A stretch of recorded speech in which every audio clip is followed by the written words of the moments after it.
Welcome to citizens pulse. నేను మీ Rajesh.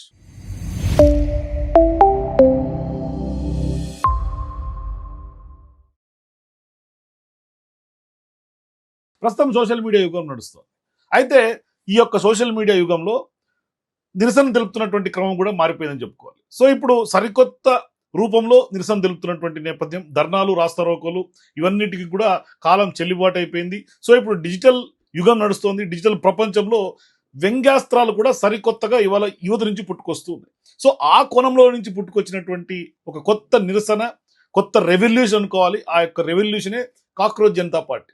So అసలు ఏంటి భారతీయ జనతా పార్టీ లాగా కాక్రోచ్ జనతా పార్టీ ఏంటి అని అనుకుంటే, ఒకసారి మనం దాని లోతులకు వెళ్తే ఏంటి, ఏం జరిగింది, ఇవాళ సోషల్ మీడియాని షేక్ చేస్తున్నటువంటి కాక్రోచ్ జనతా పార్టీ ఏంటి, దాని ఎజెండా ఏంటి ఒకసారి చూసే ప్రయత్నం చేస్తే, ప్రస్తుతం సుప్రీంకోర్టుకు సంబంధించి దేశం అత్యున్నత న్యాయస్థానం, ఆ యొక్క న్యాయస్థానం ప్రధాన న్యాయమూర్తి ఎవరైతే ప్రధాన న్యాయమూర్తి ఉన్నారో ఆయన చేసినటువంటి వ్యాఖ్యలకు పెద్ద ఎత్తున నిరసన వ్యక్తం అవుతుంది. అంటే ఆయన చేసినటువంటి ఒకే ఒక వ్యాఖ్య ఇప్పుడు దేశవ్యాప్తంగా ఒక డిజిటల్ రాజకీయ సునామీకి తెరలేపిందని చెప్పుకోవాలి. మైబీ కాక్రోచ్ అంటూ ప్రతి ఒక్క యువత ఇవాళ సుప్రీంకోర్టు న్యాయమూర్తి చేసినటువంటి వ్యాఖ్యలకు భిన్నంగా నేను కూడా బొద్దింకనే అనే నినాదంతో రాత్రి పుట్టుకొచ్చింది ఒక వినూత్నమైనటువంటి పార్టీ. అది కూడా పెద్ద ఎత్తున ఎలక్షన్ కమిషన్ నుంచి గుర్తింపు లేనటువంటి పార్టీ వ్యంగ్యంగా ఇప్పుడు లక్షలాది మంది యువతను, పెద్ద ఎత్తున మిలియన్స్ కొద్ది యువతను ఆకర్షిస్తూ సోషల్ మీడియాను కూడా షేక్ చేస్తుందని చెప్పుకోవాలి. ఇందుకే కథ ఏంటని ఒకసారి చూస్తే కనుక, ఈ యొక్క కాక్రోచ్ జనతా పార్టీ కథా కమమేష్ ఏంటి, అసలు కథ ఏంటి అని ఒకసారి చూస్తే, నిరుద్యోగ యువతను సుప్రీంకోర్టు చీఫ్ జస్టిస్ ఎవరైతే జస్టిస్ సూర్యకాంత్ గారు ఉన్నారో ఆయన ఇవాళ యువతను బొద్దింకతో పోల్చినటువంటి పరిస్థితి. సో ఆ సీజే చేసినటువంటి వ్యాఖ్యలను పెద్ద ఎత్తున ఇవాళ ఆయన మీద ఆరోపణల నేపథ్యంలో ఒక కొత్త పార్టీ పుట్టుకొచ్చింది. డిజిటల్ రెవల్యూషన్గా మారుతోంది. అది జెన్జీ ఉద్యమం పుట్టుకొచ్చింది. కాక్రోచ్ జనతా పార్టీ పేరిట పెద్ద ఎత్తున నిరుద్యోగులు ఇవాళ యువత ఏర్పాటు చేసుకున్నటువంటి ఒక సరికొత్త డిజిటల్ వేదిక. దీంట్లో భారీ స్థాయిలో సభ్యత్వాలు అవుతున్నాయి, పెద్ద ఎత్తున ఫాలోవర్స్ పెరిగిపోతున్నాయి. సోషల్ మీడియాలో ఇప్పటికే ఇన్స్టాగ్రామ్లో 3 మిలియన్స్కి పైగా సబ్స్క్రైబర్స్ దూసుకొచ్చారు. ఒకే ఒకటి కేవలం 4 రోజుల్లోనే పెద్ద ఎత్తున మిలియన్స్ ఆఫ్ ది సబ్స్క్రైబర్స్, ఎక్స్లో లక్షలాది మంది ఫాలోవర్స్ కూడా పూర్తి స్థాయిలో ఇవాళ అందరూ కూడా జెన్జీ కిడ్స్ అందరూ కూడా ఇవాళ పెద్ద ఎత్తున ఫాలో అవుతున్నటువంటి పరిస్థితి. అవును మేము బొద్దింకలే, మాకు లేజినెస్ ఉంటుంది, మా లక్ష్యం ఇదే అంటే ఇక్కడ ఈ ఉద్దేశం పెద్ద ఎత్తున నిరసన తెలిపే ఉద్దేశం మనకు కనిపిస్తోంది. అంటే ఈ ఉద్దేశం మినహా మిగిలిదంతా కేవలం వ్యంగ్యంగా మాత్రమే అని కూడా స్పష్టంగా చెప్తూ ఉన్నారు. కానీ ఒకవేళ కాక్రోచ్ జనతా పార్టీ అధికారంలోకి వస్తే ఏ ప్రధాన న్యాయమూర్తికి కూడా పదవి విరమణ తర్వాత రాజ్యసభ సీట్ను కేటాయించబోమంటూ కూడా వ్యంగ్యంగా వాళ్ళు చేస్తున్నటువంటి పోస్టులు, అట్లాగే 5 పాయింట్ ఎజెండా అంటూ కూడా వాళ్ళు చేసినటువంటి ఎజెండా, అట్లాగే పార్టీ ఫిరాయింపుదారులకు కూడా 20 ఏళ్ల బ్యాన్, నిజమైనటువంటి ఓట్లను తొలగిస్తే చీఫ్ ఎలక్షన్ కమిషనర్ కి ఉపా చట్టం కింద అరెస్ట్ చేయడం, అంబానీ అదానీ యాజమాన్యంలో అన్ని మీడియా సంస్థలకు సంబంధించినటువంటి లైసెన్సులను రద్దు చేయటం, అంటే గోధీ మీడియాకు కూడా కొంత ఇండైరెక్ట్ గా సెటరికల్ గా చేస్తున్నటువంటి పోస్టులు. సో ఇట్లా డిఫరెంట్ గా వాళ్ళ మేనిఫెస్టోలో అంశాలన్నీ కూడా తెర మీద తీసుకొస్తున్నారు. మరోవైపు ఆయన చేసినటువంటి వ్యాఖ్యలను కూడా పెద్ద ఎత్తున నిరసన వ్యక్తమవుతోంది. ఎస్ మేమంతా బొద్దింకలే, సిస్టంలో ఫెయిల్యూర్ ఉంది, అందుకనే అన్ఎంప్లాయ్మెంట్ పెరిగింది అనే ఉద్దేశంతో ఒక సరికొత్త ఆన్లైన్ ఉద్యమానికి పునాది వేశారు. అయితే ఈ పునాది మే 15న పడింది. అంటే ఒక కేసు విచారణ సందర్భంగా భారత ప్రధాన న్యాయమూర్తి సిజిఐ జస్టిస్ సూర్యకాంత్ చేసినటువంటి వ్యాఖ్యలు నిరుద్యోగ యువతను పెద్ద ఎత్తున వాళ్ళను ఉద్దేశించి బొద్దింకలతో పోల్చడం, అట్లాగే సోషల్ మీడియాలో అది కాస్త వైరల్గా మారటం, అట్లాగే వార్తా కథనాలు ప్రచురించడం, ఇదంతా కూడా జరిగిన తర్వాత మరుసటి రోజు నుంచి పెద్ద ఎత్తున ఇవాళ సుప్రీంకోర్టు ప్రధాన న్యాయమూర్తి మీద తీవ్రంగా నిరసన వ్యక్తమవుతోంది. పెద్ద ఎత్తున తీవ్రంగా స్పందించినటువంటి పరిస్థితి నేటి తరం యువతంతా కూడా. అంటే తన వ్యాఖ్యల్ని పూర్తిగా తప్పుగా వక్రీకరించారని ఆయనైతే చెప్పుకొని చూస్తున్నారు. కానీ జరగాల్సినటువంటి డ్యామేజ్ జరిగిపోయింది. దేశ యువతను తాను ఎప్పుడూ గౌరవిస్తానని, వారు వికసిత్ భారత్ కు మూల స్తంభాలంటూ కూడా ఆయన ప్రశంసించినప్పటికీ కూడా యువత ఎక్కడ కూడా ఖాతరు చేసినటువంటి పరిస్థితి లేదు. అంటే ఆయన మాట్లాడినటువంటి ఉద్దేశం ఏంటంటే నకిలీ డిగ్రీలతో న్యాయ వృత్తిని భ్రష్టు పట్టిస్తున్నారు కొందరు నకిలీ లాయర్లు అని వాళ్ళను ఉద్దేశించి మాట్లాడినటువంటి వ్యాఖ్యలను ఖచ్చితంగా ఇప్పుడు సిజిఐ క్లారిటీ ఇచ్చినప్పటికి కూడా పూర్తి స్థాయిలో వివరణ ఇచ్చేలోపే జరగాల్సినటువంటి నష్టం జరిగిపోయింది. ఆ వ్యాఖ్యలకు వ్యంగ్య నిరసనగా మే 16న కాక్రోచ్ జనతా పార్టీ ఆవిర్భవించింది. అట్లాగే బోస్టన్ యూనివర్సిటీలో పబ్లిక్ రిలేషన్స్ చదువుతున్నటువంటి గతంలో ఆమ్ ఆద్మీ పార్టీకి సంబంధించినటువంటి సోషల్ మీడియా వాలంటీర్గా ఉన్నటువంటి 30 ఏళ్ల యువకుడు అభిజిత్ దీప్కే ఈ యొక్క వినూత్నమైనటువంటి పార్టీని వ్యవస్థాపకుడిగా చెప్పుకోవాలి. పెద్ద ఎత్తున ఆయన స్థాపించినటువంటి కొద్ది గంటల్లోనే దూసుకెళ్లిపోయింది. పెద్ద ఎత్తున యువత ఫాలోయింగ్ పెరిగిపోయింది. ఒక్కొక్క ఎజెండాని తెర మీద తీసుకొస్తున్నారు. అట్లాగే పెద్ద ఎత్తున సిస్టంలో ఉన్నటువంటి ఫెయిల్యూర్స్ అని ప్రశ్నిస్తున్నారు. అసలు ఈ పార్టీ ఐడియాలజీని కనుక ఒకసారి చూస్తే, అంటే ఇప్పుడు ఈ పార్టీ తమ నినాదంగా సెక్యులర్, సోషలిస్ట్, డెమోక్రటిక్ లేదంటే కనుక సోమరి అని వాళ్ళే ప్రకటించుకుంటున్నారు. అంటే నిత్యం ఆన్లైన్లో ఉంటూ సోమరిపోతులుగా ముద్రపడి ఇటీవల బొద్దింకలు అని పిలువబడ్డ యువత కోసమే ఈ పార్టీ అంటూ కూడా వ్యంగ్యంగా తమ మేనిఫెస్టో విడుదల చేసింది. డిఫరెంట్ ఒక వ్యంగ్యాస్త్రాలతోటి 5 పాయింట్ ఎజెండాను కూడా తీసుకొచ్చి పెట్టారు. సో ఇప్పుడు ఆ 5 పాయింట్ ఎజెండా కనుక చూస్తే అంటే ప్రధానంగా న్యాయమూర్తి కీలకమైనటువంటి కామెంట్స్ చేసినటువంటి వ్యాఖ్యలు కనుక ఒకసారి మనం చూస్తే, there are youngsters like cockroaches who didn't get any employment and don't have any place in the profession. Some of them become media, some of them become social media, some of them become RTA activists, some of them become other activists, and they start attacking everyone అని ఆయన చేసినటువంటి వ్యాఖ్యలకు నిరసనగా ఇప్పుడు cockroach Janata party పుట్టుకొచ్చింది. అయితే వాళ్ళ యొక్క 5 point agenda కనుక ఒకసారి చూస్తే ఈ డిజిటల్ నిరసన యువతను ఎంతగా ఆకట్టుకుందంటే పార్టీ పెట్టినటువంటి కేవలం 48 గంటల్లోనే సొంతంగా వెబ్సైట్ పుట్టుకొచ్చింది, ఒక పార్టీ గీతాన్ని వాళ్ళు రిలీజ్ చేశారు, అట్లాగే ర్యాప్ సాంగ్స్ పుట్టుకొస్తున్నాయి.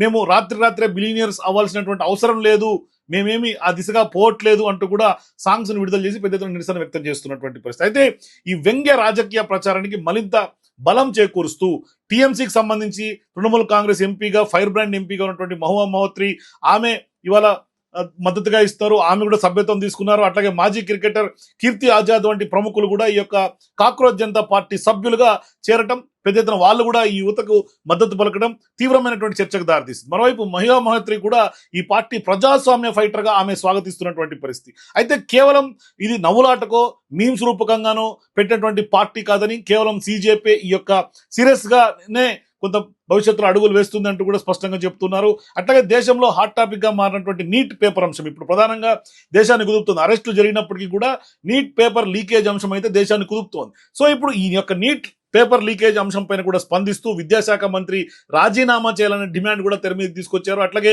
సిబిఎస్ఈ రీచెకింగ్ ఫీజులను కూడా రద్దు చేయాలని కూడా కోరటం, ఇటువంటి యువతకు సంబంధించినటువంటి అనేక సమస్యలకు కూడా ఈ యొక్క వేదిక ద్వారా గలం విప్పుతున్నటువంటి పరిస్థితి. మరోవైపు దేశంలో మన సిస్టంలో ఎటువంటి ఫెయిల్యూర్స్ ఉన్నాయి, ఒకవైపు సిజేఐ చేసినటువంటి వ్యాఖ్యలు నిరసనంగా లా సిస్టంలోనే ఉన్నటువంటి లూప్ హోల్స్ కూడా ఎత్తి చూపుతున్నటువంటి పరిస్థితి. అంటే ఎన్ని కేసులు పెండింగ్ లో ఉన్నాయి, లేదు అంటే యొక్క లా యొక్క వ్యవహార శైలి ఏ విధంగా ఉంది, చట్టం ఏ విధంగా అమలవుతోంది, మరోవైపు ఎటువంటి లూప్ హోల్స్ ఉన్నాయన్న అంశాన్ని కూడా వాళ్ళు ఎత్తి చూపుతూ సిజేఐకి ఒక సవాల్ విసురుతున్నటువంటి పరిస్థితి. మరోవైపు భారత యువత అత్యంత అవగాహనతో ఉన్నారని, తమపై జరిగే అపహాస్యాన్ని ఖచ్చితంగా తమ అసంతృప్తి హింసాత్మక మార్గాల్లో కాకుండా ఇలా అత్యంత ప్రజాస్వామికంగా వ్యంగ్యంగా ప్రపంచానికి చాటు చెప్తున్నట్టు స్పష్టంగా ఈ యొక్క అభిజిత్ దీప్కే పేర్కొంటుంది. అయితే ఏది ఏమైనా డిజిటల్ వేదికల పైన యువత సృష్టిస్తున్నటువంటి సరికొత్త పాలిటిక్స్ అయితే ఇప్పుడు దేశవ్యాప్తంగా హాట్ టాపిక్ గా మారుతూ ఉన్నాయి. కాకపోతే ఒకసారి వాళ్ళకి సంబంధించినటువంటి 5 పాయింట్ ఎజెండా అది ఒకసారి చెప్పే ప్రయత్నం చేస్తా. సో ఇందాక చెప్పినట్టుగా 5 పాయింట్ ఎజెండా కనుక ఒకసారి చూస్తే ఆ 5 పాయింట్ ఎజెండాలో మొట్టమొదటిది no post retirement rewards for judges. అంటే ఇప్పటిదాకా నరేంద్ర మోదీ హయాంలో ఎట్లయితే సుప్రీంకోర్టు చీఫ్ జస్టిస్ రాజ్యసభ సభ్యులుగా ఎన్నిక చేసి వాళ్ళు పంపిస్తున్నటువంటి విధానాన్ని కూడా వీళ్ళు ఖచ్చితంగా నిరసన వ్యక్తం చేస్తారు. No chief justice shall be granted for Rajya Sabha seat as a post retirement reward అంటూ కూడా ఫస్ట్ ఎజెండా ఇది. అట్లాగే రెండో ఎజెండా కనుక తీసుకుంటే ప్రొటెక్ట్ ఎవరీ లెజిటిమేట్ ఓట్. అంటే ఎవరు కూడా legit vote is deleted if any, అంటే ఇప్పుడు ఎస్ఐఆర్ మీద పెద్ద చర్చ జరుగుతుంది కాబట్టి ఆ ఎస్ఐఆర్కి సంబంధించి if any legit vote is deleted whether is a BJP or opposition ruled state the CEC shall be arrested under UPA and as taking away voting rights of citizens is no less than terrorism. అంటే terrorism చట్టాల కింద ఉపా కింద ఎట్లయితే అరెస్టులు చేసి వాళ్ళ anti Nationalist గా ముద్ర వేస్తారో ఆ యొక్క ఉపా చట్టాలను కూడా ఖచ్చితంగా ఎలక్షన్ కమిషన్ మీద, అంటే ఓటు హక్కును ప్రజాస్వామికంగా ఓటు హక్కును కనుక తీసేస్తే, నిర్దాక్షిణ్యంగా డిలీట్ చేస్తే, ఖచ్చితంగా అది కనుక ఒరిజినల్ గా ఓటు ఉండాల్సినటువంటి క్రమం లేకుండా దాంట్లో ఒక అక్రమాలు జరిగితే ఖచ్చితంగా ఈసీని ఎందుకు అరెస్ట్ చేయకూడదు, ఎందుకు ఉపా చట్టాలు పెట్టకూడదు అనే ఒక క్వశ్చన్ ని ఖచ్చితంగా రైజ్ చేశారు. కాబట్టి ఇదంతా కూడా నరేంద్ర మోదీ అనుసరిస్తున్నటువంటి విధానాలు, లేకుంటే ఇప్పుడు కేంద్రంలో ఉన్నటువంటి విధానాలు, విమర్శలు ఎదుర్కొంటున్నటువంటి తీరుని వీళ్ళు ఈ రకంగా నిరసన వ్యక్తం చేస్తారు. అట్లాగే థర్డ్ ఎజెండా కనుక చూస్తే 50% రిజర్వేషన్ ఫర్ ఉమెన్. ఖచ్చితంగా women shall receive 50% reservation, not 33% without increasing strength of parliament. Additionally 50% of cabinet position shall be reserved for women అంటూ కూడా థర్డ్ ఎజెండా. అట్లాగే సో ఇప్పుడు ఫోర్త్ ఎజెండా కనుక చూస్తే ఖచ్చితంగా దేశంలో ఇప్పుడు ఉన్నటువంటి మీడియా సంస్థలు ఎంత స్వేచ్ఛగా పని చేయగలుగుతున్నాయి, ఎంత ఇండిపెండెంట్ గా ఉంటున్నాయి అనేది ఎప్పటి నుంచో విమర్శలు ఉన్నాయి. సో ఇప్పుడు అటువంటి ఇండిపెండెంట్ మీడియా, నాట్ గోదీ మీడియా, అంటే నరేంద్ర మోదీ గారు జాతీయ స్థాయిలో ఉన్నటువంటి మీడియాని ఏ విధంగా మీడియా సంస్థల్ని గుప్పెట్లో పెట్టుకొని ఇవాళ కొంత నెరేటివ్స్ బిల్డ్ చేస్తున్నారు, దేశంలో ఇవాళ కేంద్ర ప్రభుత్వం అనుసరిస్తున్నటువంటి విధానాలను ఏ విధంగా ప్రజల్లోకి నరేషన్ తీసుకెళ్తున్నారు, ఎటువంటి వ్యతిరేకతను కూడా రానియకుండా ఏ విధంగా కవర్ చేస్తున్నారు అంటే మొత్తం మీడియా అంతా వన్ సైడ్ గా డ్రైవ్ చేస్తున్నటువంటి నేపథ్యం. ఆఖరికి ఎన్డీటీవీ లాంటి సంస్థలు కూడా ఇవాళ ఏ విధమైనటువంటి పెట్టుబడిదారుల చేతుల్లోకి వెళ్ళిపోయినాయి, ఏ విధంగా గోధి మీడియా నడుస్తుంది అనే అంశాన్ని కూడా స్పష్టంగా all media houses owned by Ambani and Adani shall have their licences cancelled to make a way for truly independent media. అంటే మీడియా ఎప్పుడు ఇండిపెండెంట్ గా ఉండాలి, ఫోర్త్ ఎస్టేట్ గా భావించే మీడియా ప్రజల కోసం ప్రజా సమస్యలు ఎత్తి చూపేలాగా ఉండాలి, కానీ ప్రభుత్వాలకి కొంత భజన చేసేలాగా గోధి మీడియా లాగా ఉండకూడదు అనేది ఖచ్చితంగా ఫోర్త్ ఎజెండా పాయింట్ గా పెడుతున్నారు. అట్లాగే ఫిఫ్త్ ఎజెండా పాయింట్ చూస్తే 20-year ban on political defection. ఖచ్చితంగా ఇప్పుడు ఎవరైతే ఫిరాయింపు ఎమ్మెల్యేలు ఉన్నారో అటువంటి ఫిరాయింపుదారులకు సంబంధించినటువంటి ఎమ్మెల్యేలుగా పార్టీ మారినటువంటి వాళ్ళందరి మీద కూడా ఖచ్చితంగా 20 ఏళ్ల పాటు నెక్స్ట్ మళ్ళీ వాళ్ళ రాజకీయాల్లో లేకుండా బ్యాన్ వేయాలి అన్నది తర్వాత ఫిఫ్త్ ఎజెండాగా చూసుకోవచ్చు. సో ఇక కాక్రోచ్ జనతా పార్టీకి సంబంధించి వాళ్ళు పెడుతున్నటువంటి పోస్టులు పెద్ద ఎత్తున ఒక బిగ్ క్వశ్చన్స్ అన్ని కూడా రైజ్ చేస్తూ ఇవాళ సమాజం ముందు ఉంచుతున్నటువంటి పరిస్థితి. ప్రధానంగా ఏదైతే సుప్రీంకోర్టు చీఫ్ జస్టిస్ చేసినటువంటి వ్యాఖ్యలు నిరసనగా 1.5 మిలియన్ కేసెస్ పెండింగ్ లో ఉన్నాయి కోర్ట్స్ లో. అట్లాగే courts take 175 days a leave for every year అంటూ కూడా వాళ్ళు చేసినటువంటి కామెంట్స్. అట్లాగే 33% of the judges are relatives, అందరూ కూడా మళ్ళీ జడ్జిలు అవుతున్నారు, నెపోటిజం పెరిగిపోతుంది అనే ఒక అంశం అయితే స్పష్టంగా కనిపిస్తుంది. Justice delayed is justice denied అంటూ కూడా వాళ్ళు చేసినటువంటి వ్యాఖ్య. మరోవైపు సిస్టంలో ఎటువంటి ఫెయిల్యూర్స్ ఉన్నాయి అంటే ఈ యొక్క గవర్నమెంట్ అనుసరిస్తున్నటువంటి విధానాల్లో ప్రజలు పడుతున్నటువంటి ఇబ్బందులు, అట్లాగే డెవలప్మెంట్ ఎంతవరకు జరిగింది, మరోవైపు నిరుద్యోగ యువత ఇవాళ నిజంగా బొద్దింకలో అంటూ కూడా చేసినటువంటి వ్యాఖ్యల బేస్ చేసుకుంటే ఖచ్చితంగా ఇవాళ వాళ్ళు ఇంత సోమరిపోతులు అవడానికో లేకుంటే అన్ఎంప్లాయ్మెంట్ యూత్ పెరగటానికో ఖచ్చితంగా ప్రభుత్వంలో ఉన్నటువంటి పాలకులే అంటే సిస్టమ్ ఫెయిల్యూర్ అని కూడా స్పష్టంగా ఇవాళ తెర మీద తీసుకొస్తున్నటువంటి పరిస్థితి. మేము ఇన్ని రోజులు ఇది ఒక గవర్నమెంట్ అనుసరించినటువంటి విధానాలను మేము కాంప్రమైజ్ అయినాం, మేమంతా కూడా అడ్జస్ట్ అవుతున్నాం, ఇవాళ it's a revolutionary moment in India అంటూ కూడా స్పష్టంగా ఖచ్చితంగా మనం అర్థం చేసుకోవాల్సినటువంటి అవసరం ఉంది. వన్ వర్డ్ కాక్రోచెస్ అనేది ఖచ్చితంగా ఇవాళ ప్రధానంగా నేషన్ మాట్లాడుతున్నటువంటి వ్యవహారం.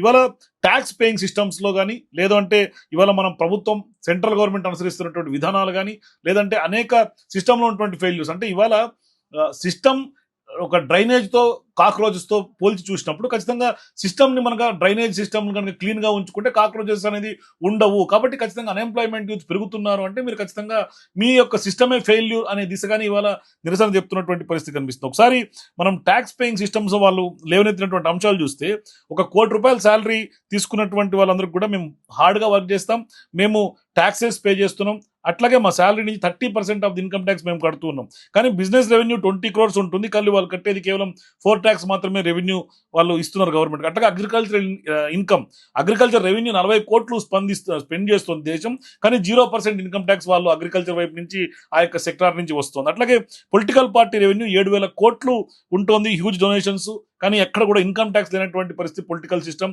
సో ఖచ్చితంగా పొలిటికల్ సిస్టమ్ ఫెయిల్యూర్ అనే దిశగా కూడా వాళ్ళు పెడుతున్నటువంటి పోస్టులతో మనకు అర్థమవుతుంది. అట్లాగే ఐపీఎల్ సంబంధించినటువంటి రెవెన్యూ కనుక ఒకసారి మాట్లాడితే ప్రస్తుతం ఐపీఎల్ గురించి అది పెద్ద చర్చ జరుగుతోంది. సో ఈ యొక్క ఐపీఎల్ రెవెన్యూ కూడా 12,000 కోట్లకు సంబంధించి కొంత ఎంటర్టైన్మెంట్ కోణంలో ఐపీఎల్ మ్యాచ్లు చూస్తే ఖచ్చితంగా ఇంత భారీ స్థాయిలో 12,000 కోట్లకు ఇన్వెస్ట్ చేసి అక్కడ జరుగుతున్నటువంటి ఎంటర్టైన్మెంట్లో ఈ యొక్క ఐపీఎల్ రెవెన్యూ అంత ఉంటే మరి ఇన్కమ్ ట్యాక్స్ ప్రభుత్వానికి వస్తున్నటువంటి రాబడులు 0 tax.